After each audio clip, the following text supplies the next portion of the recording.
Olá, meus amigos, boa noite. Hoje eu vou falar um pouco sobre o que é a Matrix, ou a prisão de Samsara, ou a condenação à matéria, né? Como a gente conhece mais popularmente aí na cultura pop. Para falar sobre isso, vou ter que falar um pouco sobre cosmologia, vou ter que falar um pouco sobre Deus e sobre como ele se manifesta pelo universo, né? Falar sobre algumas crenças de religiões, né?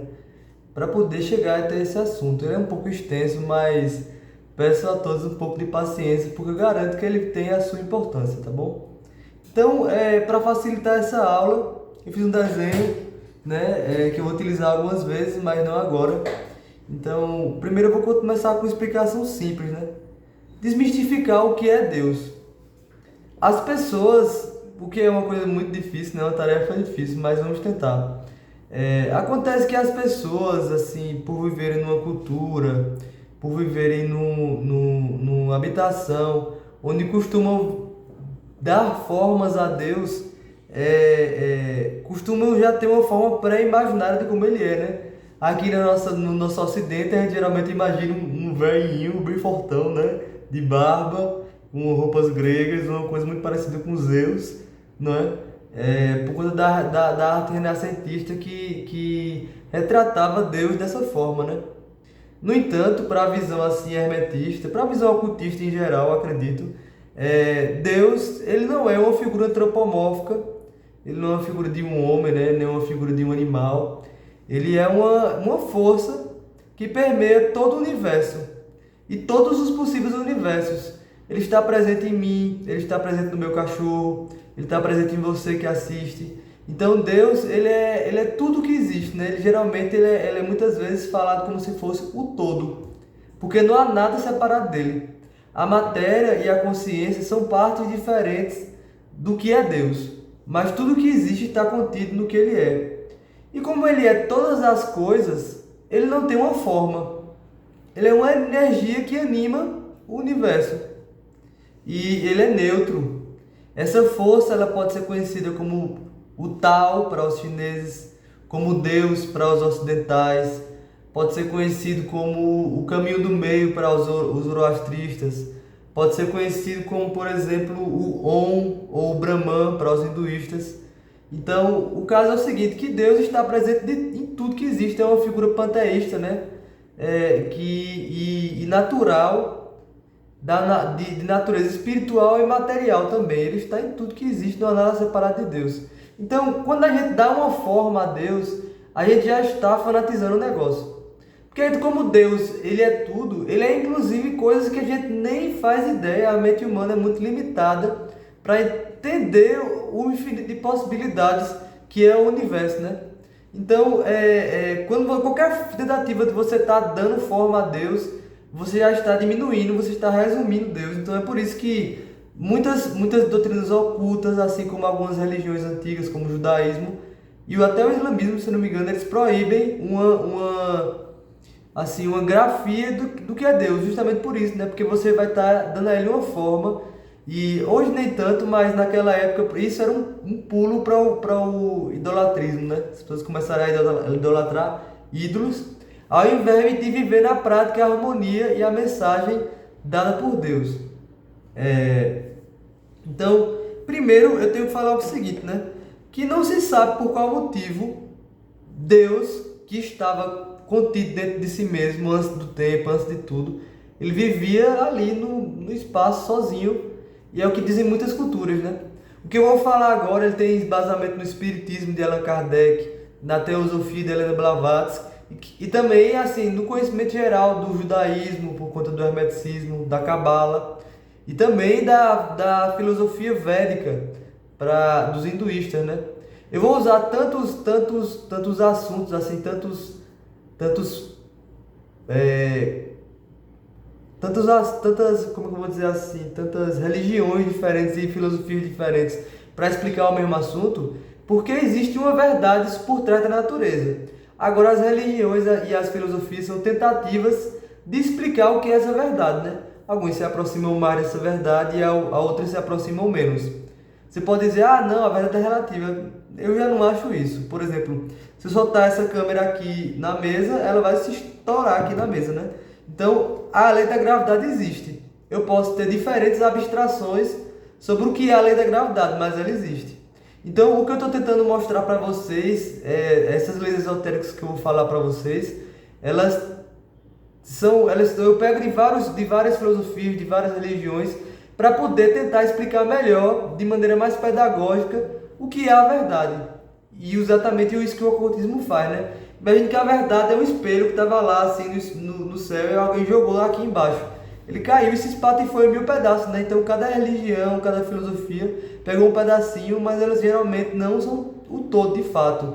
Mas elas abrigam partezinhas desse mosaico, esse espelho que é a verdade, né? Então o ocultismo e o esoterismo, ele de maneira muito brava e insistente, tenta reunir tudo isso num pensamento comum, né?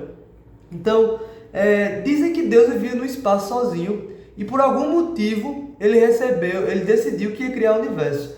Não se sabe exatamente o motivo, todas as religiões têm respostas muito difusas para esse tema, mas aconteceu assim, que geralmente isso está ligado a uma vontade de compartilhar de Deus, né? No momento que ele criou o universo, como eu já disse em outro vídeo, ele criou o universo mentalmente, né? Esse universo ele não é Deus de verdade, mas uma mentalização da sua vontade, né? Porque se ele se dividisse de fato para criar tudo que existe, ele não seria mais o todo, mas sim seria outra coisa, né? Seriam duas coisas separadas, existiria a dualidade. Mas para a dualidade existir, sem que ele deixe de ser Deus, ele teria que mentalizar a realidade, né? Então, no momento que ele criou o universo, ele criou o universo material e ao mesmo tempo universos espirituais desse mesmo universo. Imagine que ele criou o corpo, que é a parte material do universo, e a parte espiritual do universo criou-se de maneira mais sutil. Ele criou primeiro as partes mais sutis e aí ele foi adensando, né? Então, nesse desenho aqui que eu fiz, né? Eu coloquei aqui um desenho que representa Deus, né? Yod, Vou, Rei, Varre, o Tal, o On. Então, no momento que ele criou o universo, ele se espalhou por partezinhas bem pequenininhas por ele universo que pode ser chamada de mônadas.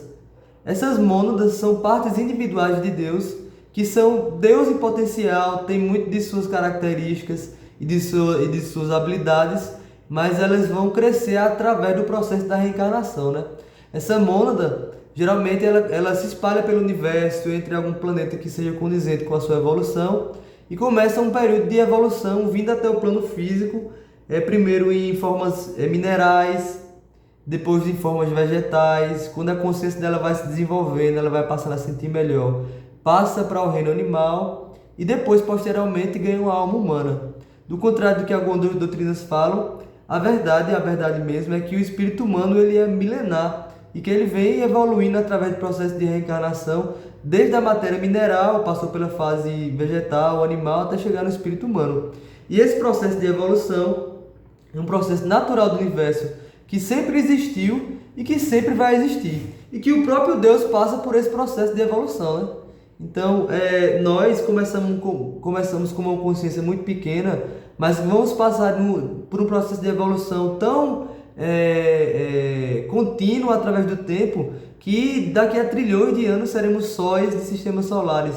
Nós teremos consciências muito superiores à que temos agora, né? Porque a consciência sempre está tendendo para a evolução. Então, quando Deus se espalha pelo universo, ele tem uma vibração de partículas altíssimas, muito mais altas do que as vibrações que os átomos do nosso universo têm, né?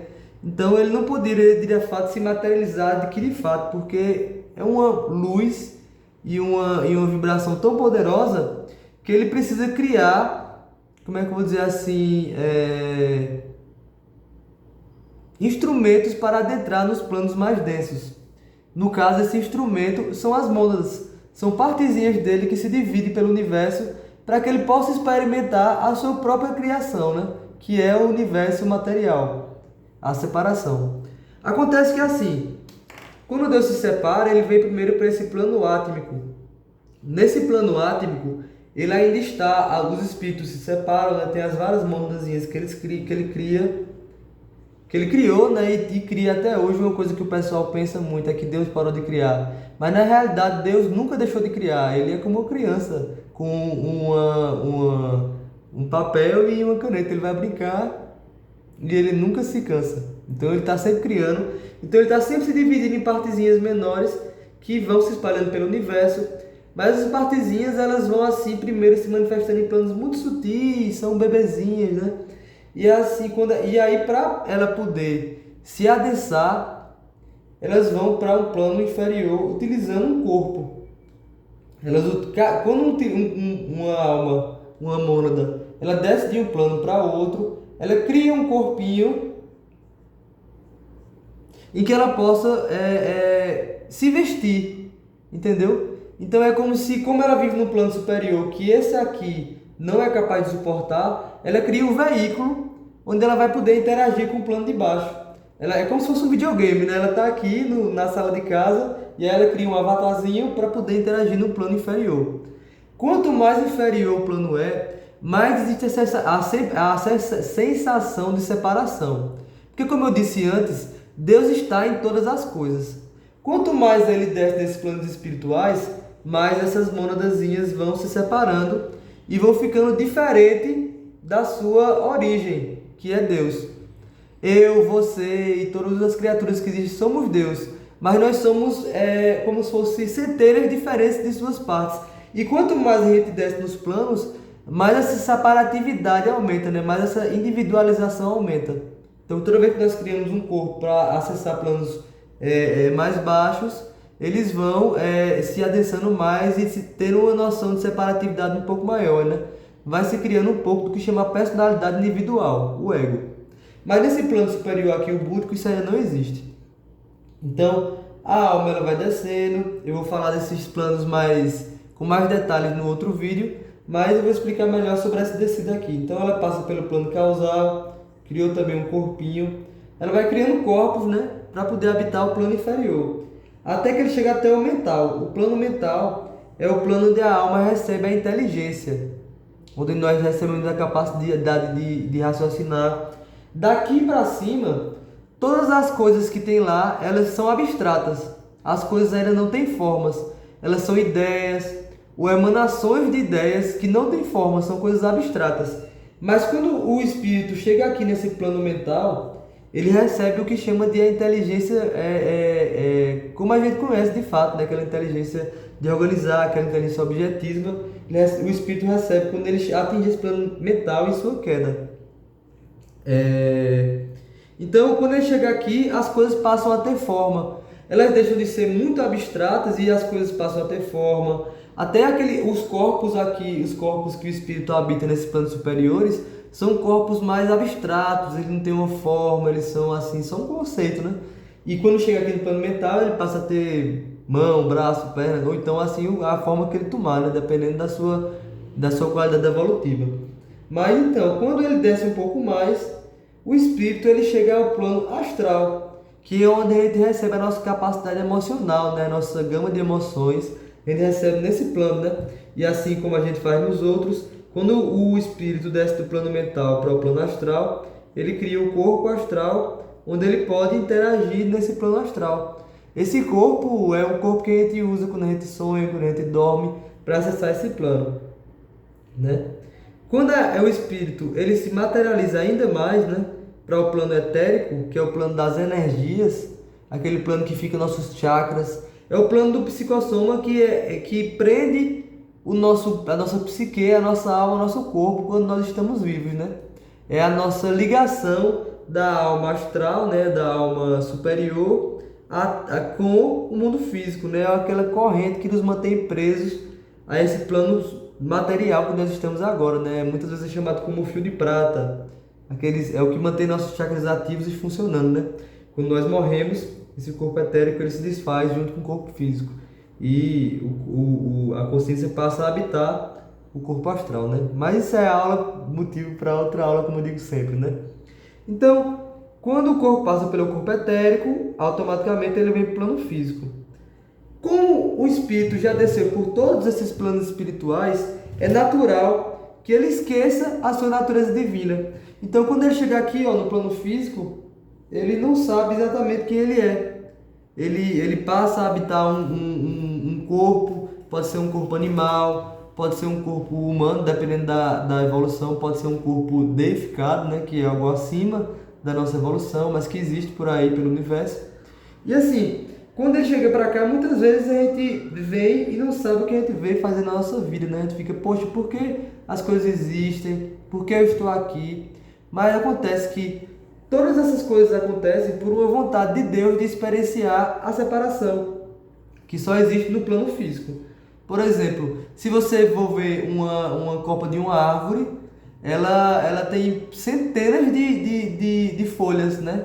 E nenhuma daquelas folhas são iguais às outras.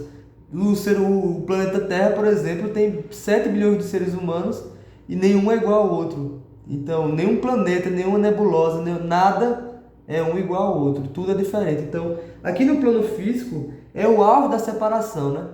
Então, quando eu explico aqui o que aconteceu, toda essa jornada da Mônica, a primeira coisa que você pode me perguntar é o seguinte: por qual razão o Espírito saiu dessa união perfeita que era Deus para começar a habitar o plano material, onde a gente sofre, onde a gente toma no cu, onde a gente sofre bastante, né?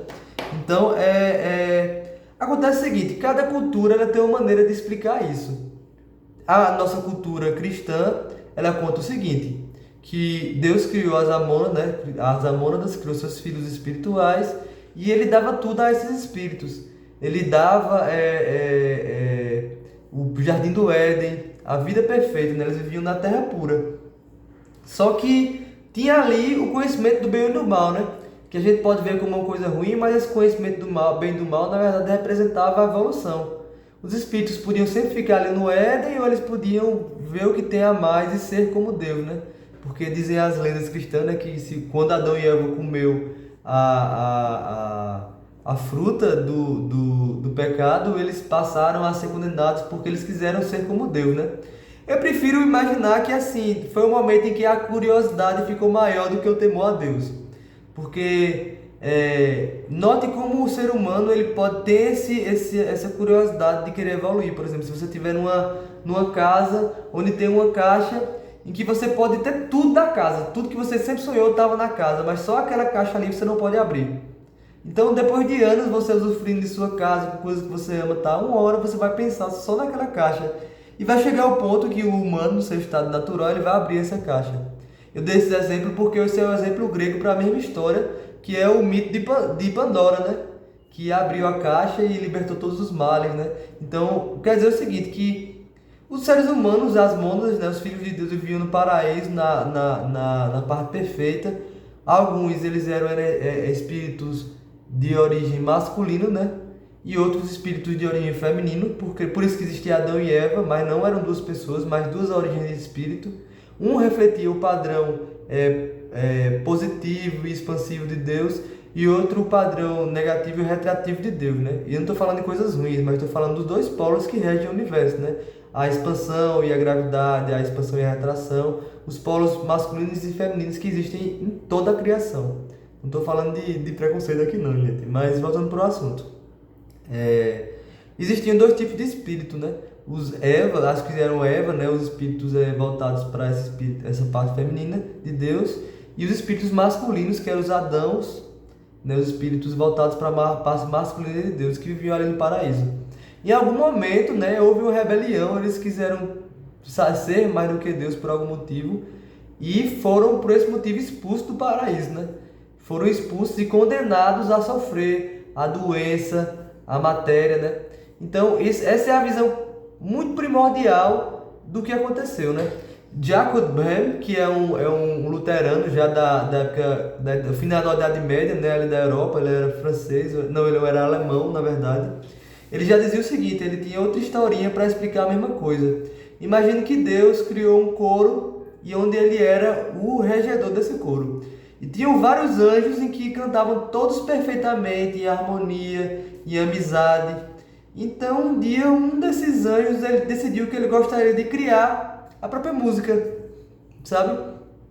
Então, esse anjo saiu desse coro e ele criou o universo onde ele podia fazer o que ele quisesse. Ele criou o universo material. Eu queria dizer com isso, de maneira mais esotericamente agora, que não foi Deus, o verdadeiro Deus, que criou o universo material, mas um Deus menor que um dia quis criar um universo só para ele, onde as coisas são diferentes, que criou o universo material. E esse Deus menor, que pode ser chamado na cultura cristã esotérica como Lúcifer, que não é uma coisa ruim, nesse caso era um espírito que ele queria evolução, ele era um revolucionário, que ele queria sair daquele grau de obediência para algo maior, né? Então, quando ele saiu da perfeição, que era a casa do Pai, na casa de Deus, ele criou o mundo material e passou e veio para cá com seus anjos, né? Dizem que 1/3 dos anjos acompanharam esse anjo rebelde para a vinda no mundo material. Então, acontece o seguinte, que eles fizeram essa descida, né? No entanto, acontece que quando eles chegaram aqui no plano físico, esse plano físico ele é regido por regras, que são regras kármicas. Então, no momento que você faz mal a outro ser humano, ou você faz mal a outra criatura, você age de maneira egoísta, você cria karma. Esses primeiros deuses, quando eles vieram habitar nesse plano físico, eles eram inconsequentes e muito poderosos, habitaram partes do universo, né? Esses deuses que eram nós. Os anjos caídos, na verdade, somos nós, os seres humanos, e muitos outros seres que vivem pelo universo e que estão pagando a dívida kármica ainda dessa descida, sabe? E se ligando com Deus, né? Mas eu vou falar depois.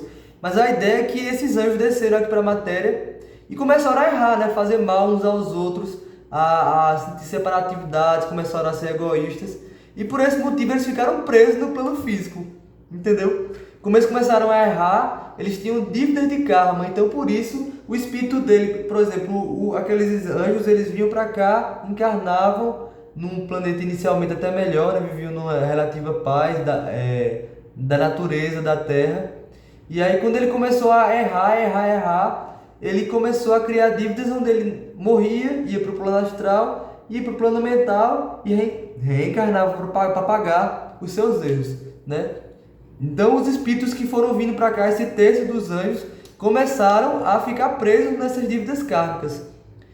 Deus, vendo a nossa situação, como nós estávamos em grande dificuldade, viu que nós tínhamos caído, ele mandou ajudantes, anjos, que vieram nos auxiliar nesse processo, né? Esses anjos, eles estão presentes em toda a criação, e toda monadazinha, ela recebe um anjo guardião, em que vai cuidar dele em todo esse processo, que vai restaurar o espírito dessa mônada, até que ela seja reaceita na casa de Deus.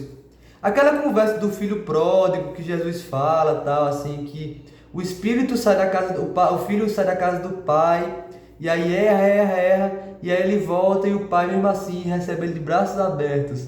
Isso, na verdade, ele se trata disso, né? Nós éramos anjos rebeldes que ficamos muito curiosos e criamos nosso próprio universo, mas aí, pelo nosso erro, pelo nosso egoísmo, nós caímos e ficamos presos nessa armadilha esotérica que é a matéria, que é a Matrix. O nome Matrix, ele significa Mater Geratrix. Matrix, que vem do mãe geradora, né? Que é a matéria que nos gera, que nos cria, e ficamos presos a ela por dívidas kármicas, quando descemos aqui nessa rebelião dos anjos, né? Nós fomos expulsos do paraíso e caímos aqui para pagar nossas dívidas kármicas, né? Não sei o que fizemos aí, deve ter sido coisas horríveis para isso, mas enfim.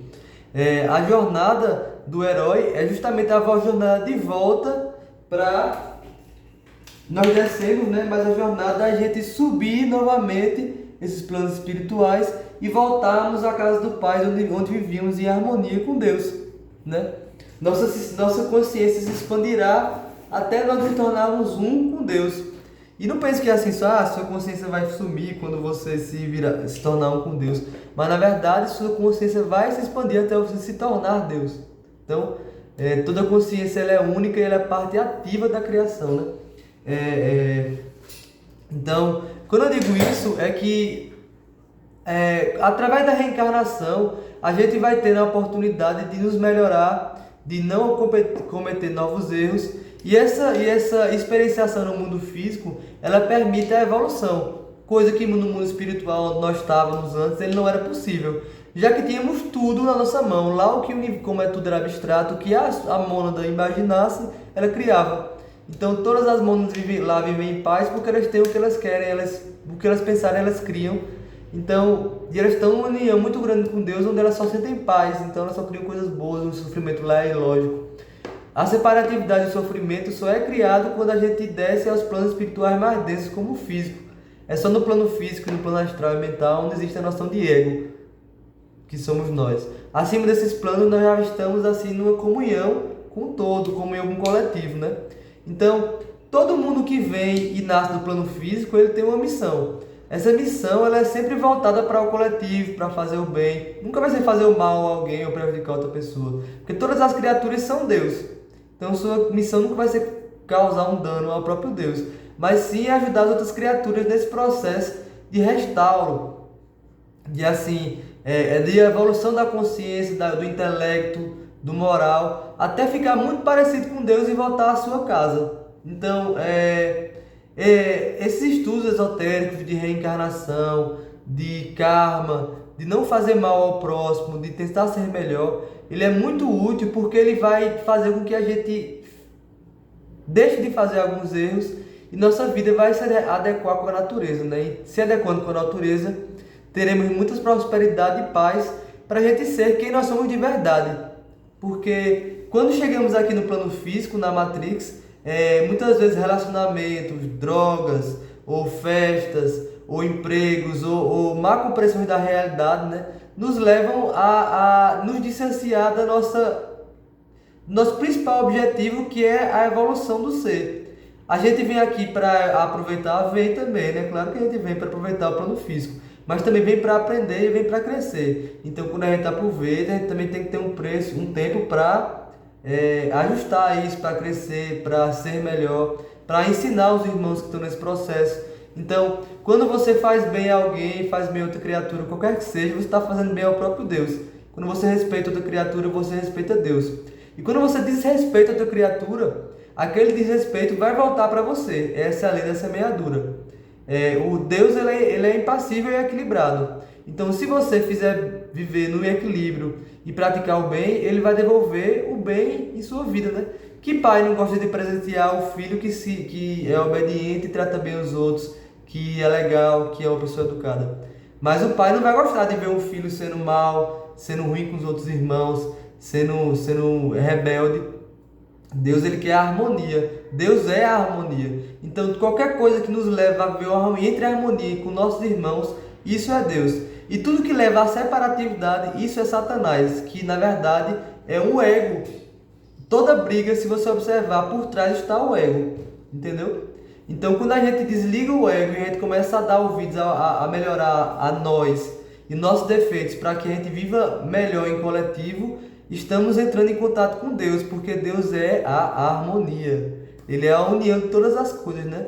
Então, todos esses assuntos que eu estou tentando falar, esses assuntos de filosofia e reencarnação, eu falo porque a gente vive aqui nessa realidade presos à matéria, vivemos alienados. Para Platão, nós vivemos na caverna, entendeu? A gente vive naquelas sombras projetadas, né? Do que a mídia fala, do que as celebridades falam, do que a cultura fala. Sendo que, na verdade, existe uma missão que todo mundo tem uma missão para fazer, e que se a gente procurar dentro de nós, se a gente procurar se conhecer, a gente vai encontrar essa missão, e essa missão vai ser a coisa que vai deixar mais feliz do mundo, entendeu? Não é uma coisa que é penosa fazer, é uma coisa que você vai ter dificuldades, mas que vai lhe deixar feliz, é a sua verdadeira vontade.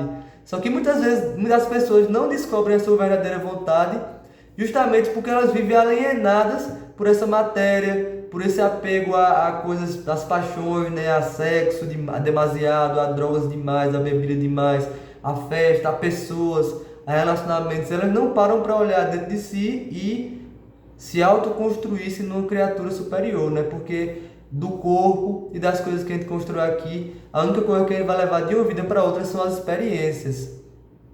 Então é importante que a gente dê atenção a esses assuntos de melhora e acreditar na continuidade da alma, para que a gente molde nossos passos baseados numa premissa verdadeira. Quando você vive numa premissa de que Deus não existe, nada existe, você vive igual os irmãos Karamazov. Entendeu? Então, se Deus não existe e tudo é permitido, então o que vai me impedir de ser o que eu quiser? Então, tem a questão dos valores morais, claro, se você for uma pessoa boa de natureza, você vai conseguir ser ateu e ser uma pessoa boa, como eu já fui muitos anos ateu, né? Eu respeito muito o ateísmo, mas assim, eu quis dizer que é uma premissa falsa que Deus não existe, porque na verdade, se você procurar de verdade, vai ver que Deus existe. Por incrível que pareça, Deus existe. E o mundo espiritual, ele nos cerca. E eu faço tudo isso para tentar abrir a mente justamente das pessoas que estão em dúvidas, que estão procurando respostas, porque a maioria das filosofias e religiões, elas nos oferecem respostas quebradas. Mas a verdade é o que eu estou conversando aqui, não estou dizendo que eu falo a verdade, mas eu estou me baseando em grandes sábios, como Helena Blavatsky, como o próprio Jesus, como Buda, como Krishna e vários outros mestres e mestres que apareceram aí na história da humanidade para nos ensinar. Então, a Matrix é justamente você ficar tão preso a essas coisas assim mundanas que você acaba não trabalhando a sua pessoa, não fazendo o que você veio fazer de fato. Então, a meditação, o autoconhecimento, a análise, a psicanálise, a psicoterapia, fazer um diário, a meditação principalmente são excelentes exercícios para que você se conheça e você descubra a sua verdadeira vontade. E quando você começar a viver de acordo com a sua verdadeira vontade, de acordo com o que o seu anjo guardião que cuida de você lhe pede, você vai ter uma vida plena, feliz, discreta e benevolente. Então, pense no que eu falei sobre esse mundo, na verdade, não ser real, mas ele ser apenas uma simulação de uma realidade espiritual que é muito superior a essa. Então, quando a gente esquece que existe uma realidade espiritual, passamos a acreditar que esse mundo é o único mundo possível, isso vai influenciar com certeza em nossas escolhas. Então, não teremos muitas vezes escolhas baseadas em uma mentalidade cósmica. Entenderam o que eu quis dizer? Então, estude um pouco mais sobre esse assunto. Um livro que eu gostaria de indicar que pode abrir muita mente das pessoas sobre essas questões espirituais, sobre karma, reencarnação, é o Livro dos Espíritos de Allan Kardec. Eu tenho esse livro, no entanto ele está emprestado e eu vou trazer na próxima oportunidade para falar sobre ele. Mas espero que tenham gostado. Eu falei já meia hora, né? Não queria mais ser tão longo. No próximo vídeo eu posso falar mais de outros assuntos mais específicos. É porque esses assuntos são tão densos que eu poderia falar dias e horas, né? E a internet foi a única oportunidade que eu tive de falar e de certa maneira a pessoa me ouvir quando ela puder em casa. Eu sei que eu não sou uma pessoa perfeita, então peço o que eu peço sempre em todos os vídeos, que não foquem no mensageiro, mas foquem na mensagem. Então, por favor, pesquisem, leiam mais em outros lugares também. A minha intenção aqui é justamente promover a filosofia e